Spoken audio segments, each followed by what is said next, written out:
The portrait artist Godfrey Lindauer holds a special place in New Zealand history. He painted hundreds of subjects, many of them noted figures in the colony.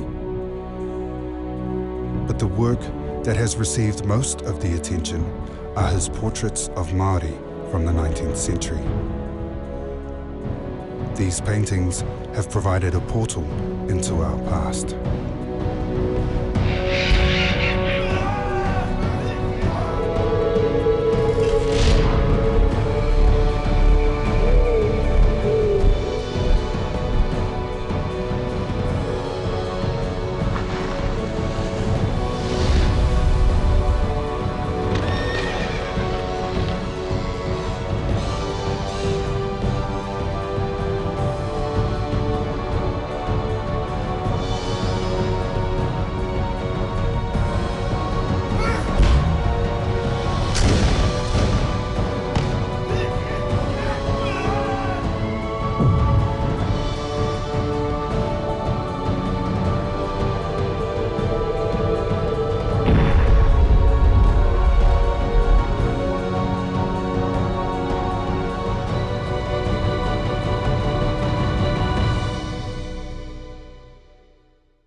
Ihakara was born in the early 1800s to a paramount chief of the hapu of Ngāti Ngārongo.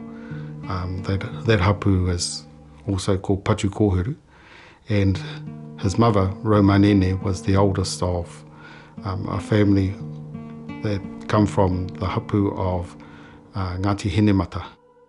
He was a young chief who came with the heke mairaro of Ngāti Raukawa to the Manawatu area, and he also in 1840 signed the Treaty of Waitangi under his other name, Tahurangi.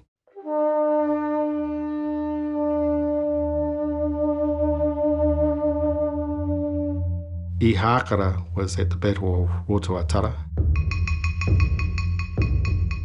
and there he led a rearguard action. And amongst his people there, Ngāti Takiuku and Ngāti Ngārongo, they lost many of their warriors.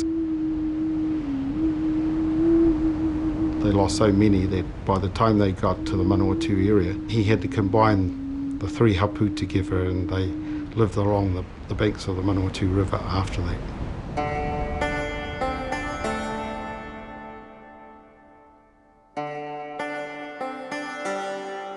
In about 1840 he became a Christian, and he came under the influence of Octavius Hadfield.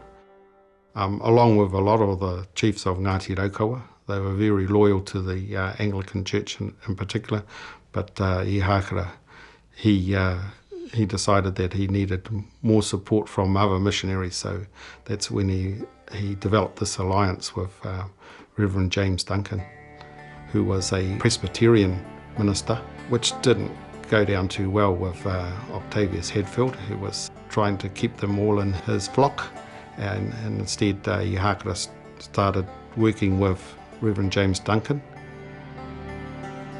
They set up the town of Foxton. At that time it was called Te Awaho. Our tūpuna Ihakara was an entrepreneur and an opportunist. He had a view that was time that they should invite Pākehā people to come and live amongst them. The Manawatu area was well resourced. He could then develop his business skills, and he did that by trading in flax and timber and providing food for the settlers.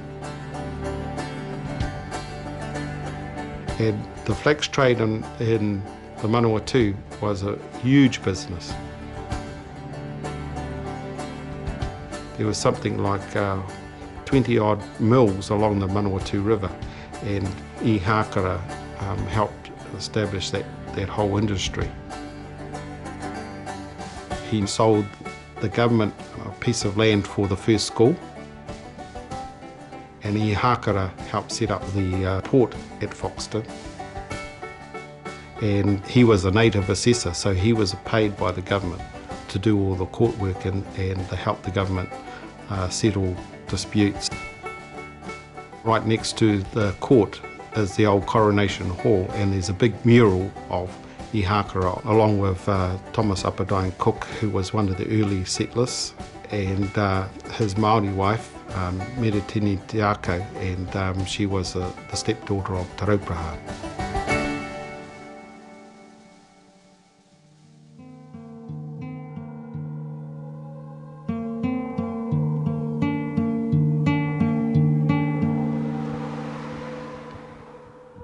I don't think that Ihakara would have realised that he would have established a town, and that in years to come the Pākehā people in the town and in the district would be taking over. So it leaves for us a story that has a dual edge to it, and there's good and bad in every story, and in this particular case our tūpuna welcomed everybody and felt that we should be sharing this country.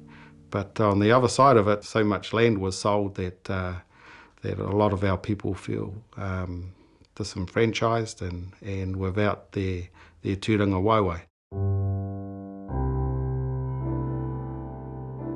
In 1881, Ihakara died, and he was so well respected, all the shopkeepers closed their shops so they could attend to the tangi. He lies amongst all his friends, Pākehā and Māori. It's now called Ihakara Gardens. The portrait of Ihakara was commissioned in 1882 by Buller.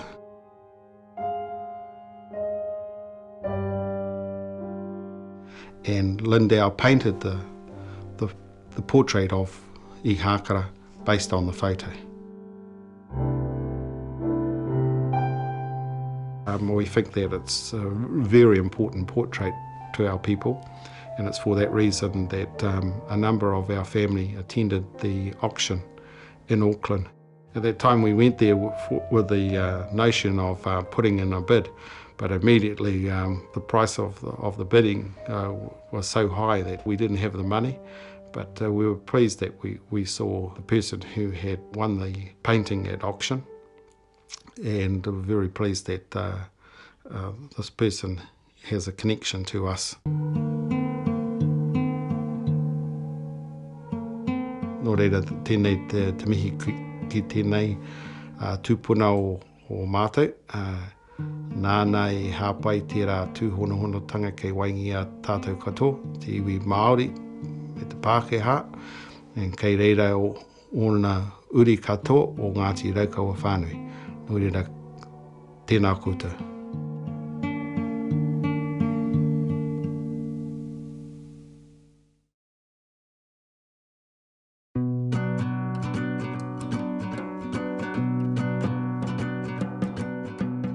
In 1873, Lindauer leaves Bohemia, and it's also said that he had become interested in New Zealand. He initially went to Nelson, where there was a settlement of German-speaking, ethnic German people from Bohemia. He very quickly began painting on commission portraits. The people he painted covered quite a range among Māori people who had been engaged in resisting colonisation, and also Māori who had, you might say, assisted settler colonials at various stages.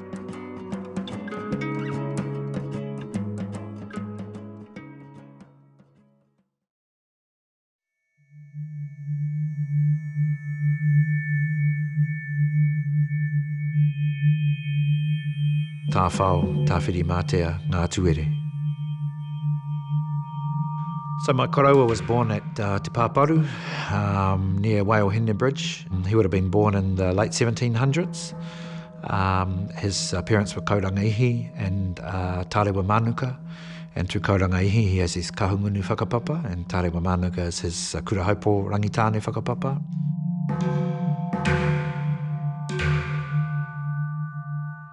While he was a young chieftain, a lot of his tuakana and a whole lot of his whanaunga who were rangatira at the time were involved in a waka tragedy on Wairarapa Moana. They'd been out fishing and their waka was thrown over in a storm and they all drowned. When the storm was over, the banks of Wairarapa Moana were covered in eels, and a particular type of eel called the Tuere eel, a blind eel. And so when the people looked to see who would become the rangatira at the time, my koroua Tawhiri Mātea Tāwhao, he would have been known as Tāwhao at the time, was asked to lead, and because of the circumstances of his leadership, he was given the name Ngatuere, the blind eel. My koroua was an important man in the history of Wairarapa. At his prime, he was recognised by his peers and by others as the lead chief in Wairarapa. We know he was a big man. We know that he was physically tall and physically broad-shouldered.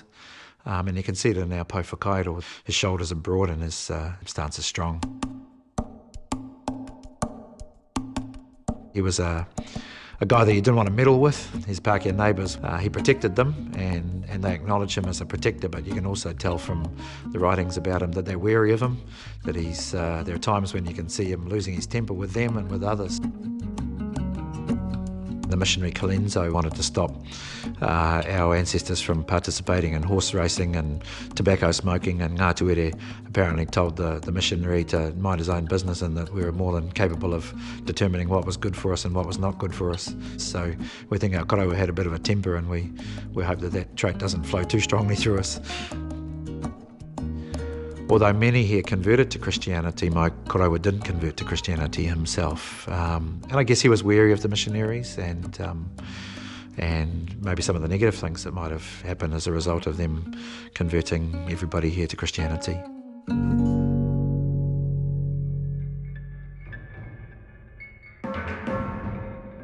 One of the incidents that my tūpuna is famous for is a skirmish about 10 k's north of Masterton. It was the Ho-Ho forces. They were so numerous that my koroua and others were sent to repel them and to tell them to turn back. And when the koroua Ngatuere saw how many there were, apparently the expression on his face was such that they named the place Te Mikimiki Tanga o Te Mata o Tawhiri Mātea Ngatuere Tāwhao, which is one of the longest place names in New Zealand. And it's named after the surprised look on his face at how many people there were.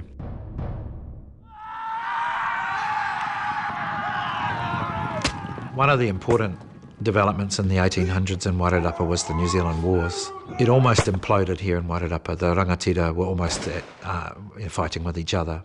My other great-grandfather, Mātiaha Te Uru o Te Rangi, and other whanaunga of his wanted to support the kingitanga. My koroua Ngatuere and another set of whanaunga wanted to support the crown. A series of hui were called, and a big hui was called here at Papawai, where Ngatuere and all the rangatira agreed that there should be no fighting amongst each other. They were worried about that it would lead to complete devastation amongst themselves. And so my koroua, I'm proud to say, was part of Wairarapa becoming known as Te Pōti Ririkore, the peace zone.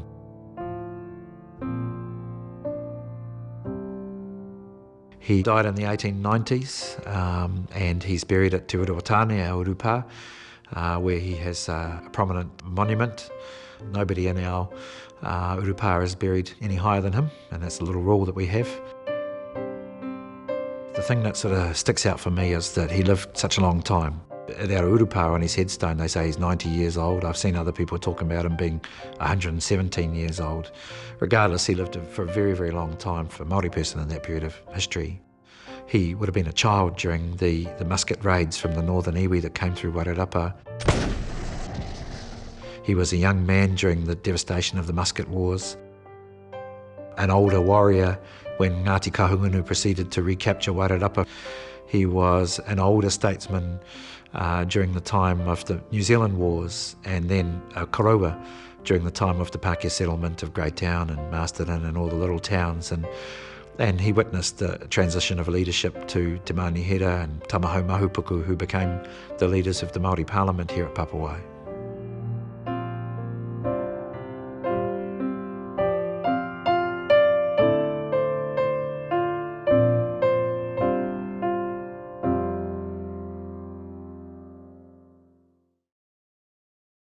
I don't know a lot about the history of the painting, the Lindauer image of my koroua, but we're really grateful that Mr. Lindauer did paint our koroua, because we have this beautiful image of him and we can see him in his kakahu, and we can see his painamu, we can see his tāmoko, so we have all that important imagery of our koroua. We're really pleased it's in Aratoi, because all of our cousins and all of our mokopuna can get to see him when they want to.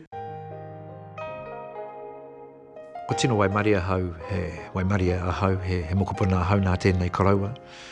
Ka tae e ahau me oku whanaunga, me aku tamariki te tiki atu i ngā mahi pai a tō mātou koroua, hei tauira mā mātou. Ko tino waimaria ki te kore tērā koroua, era koroua, ko kore mātou, ko tino kore mātou. Nō reira ka mihi ki tērā reanga koroua, I whawhai rātou, I pakanga rātou kia mautunua i a mātou o mātou whenua, kia oratunua i mātou ki konei ki roti a Wairarapa.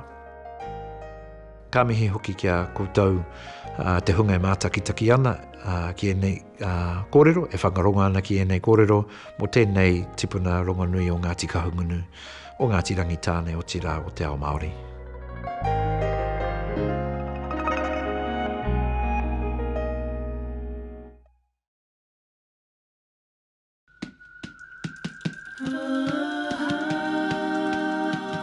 In 1874, Lindauer met up with the man who became his major patron over the next 30, nearly 40 years, Henry Partridge, who was an Auckland businessman. Effectively, Partridge and Lindauer, from their perspective, were creating a pictorial record, a history of Māori as they had been. Prior to that, and for a long time, Māori tended to be marginalised or rendered secondary to, you might say, the official histories of New Zealand.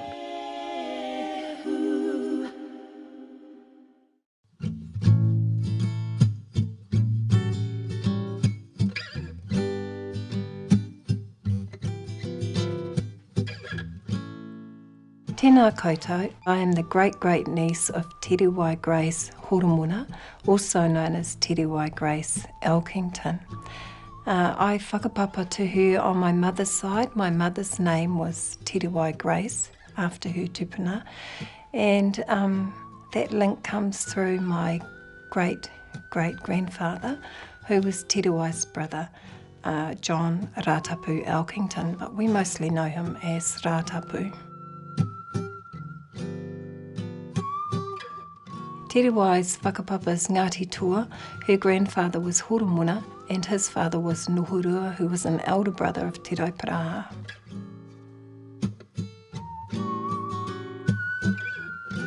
Terewai was born in 1868.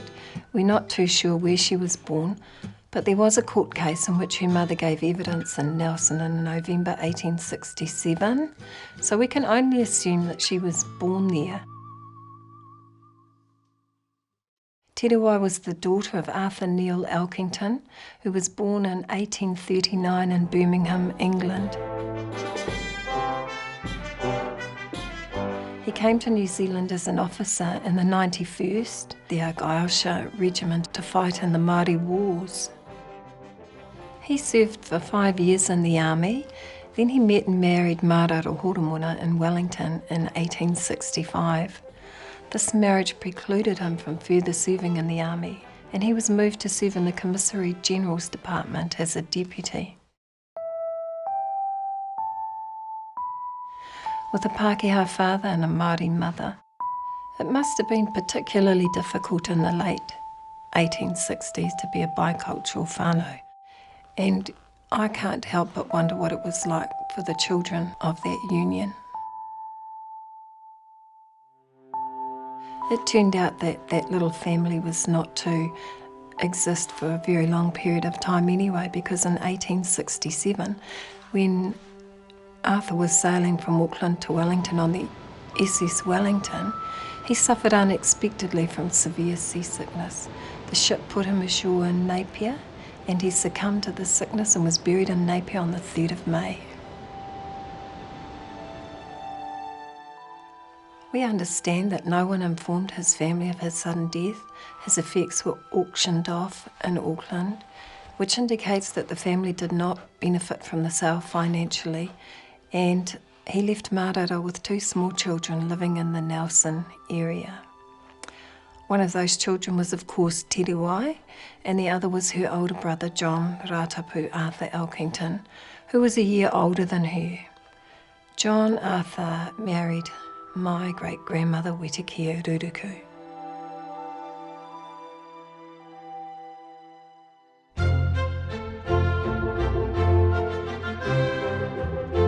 We believe Terewai Grace was painted by Lindauer in 1886. She was 19 at the time. We don't know whether painting was done or whether it was painted from a sitting or photo, or why she was dressed the way she was. But we knew that it hung somewhere in London and that it was the property of royalty. In 1886, there was an exhibition held in an area of London which is South Kensington now. It was called the Colonial and Indian Exhibition, and in the New Zealand part of the exhibition there were a whole series of portraits by Lindauer that had been commissioned by Walter Buller, and Edward, Prince of Wales, who was the future Edward VII, saw the exhibition, and he was so taken with this portrait that he asked for a chair, and he sat and looked at it for many minutes and said, "This is one of the best pictures that has ever been painted." And at the time, in 1886, this kind of painting was very avant-garde. So after that, Walter Buller then gave this portrait to Edward, Prince of Wales, and shortly after that he was made Sir Walter Buller. When it was first given to Edward VII, he had it in Marlborough House, which was where he lived before he became king. And it was hung there, and then when he became king, it was moved to Buckingham Palace. As a child, when my mother told me that the woman that she was named for hung in a palace, I really was surprised by that. But I've looked at prints of the portrait and it is very beautiful.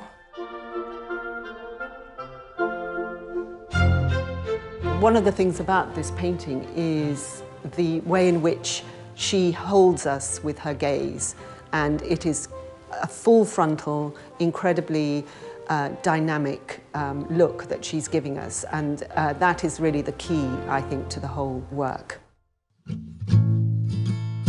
In terms of Terewai's story, apart from the kōrero around the Lindauer portrait, very little is known of her. One of my aunties told me that Terewai had a way with birds and that she could call to them and they would come around her when she was walking. We know she married Tara Waitara Cervantes, or Charlie as he was known, but what happened after that marriage is still the subject of some mystery and debate. It seems she didn't have any children, which is probably why little is known, because that line didn't carry on. Sometimes when people appear to have no progeny, then they become the tūpuna of the entire iwi. And so I'd like to make a mihi to Ngāti tō rangatira and Ngāti Kuata, our whānau, the people who have cherished the memory that they do have, and actually wonder about the mystery of my great-great aunt, Terewai Horomuna. Kia ora.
supporting local content so you can see more of New Zealand on air.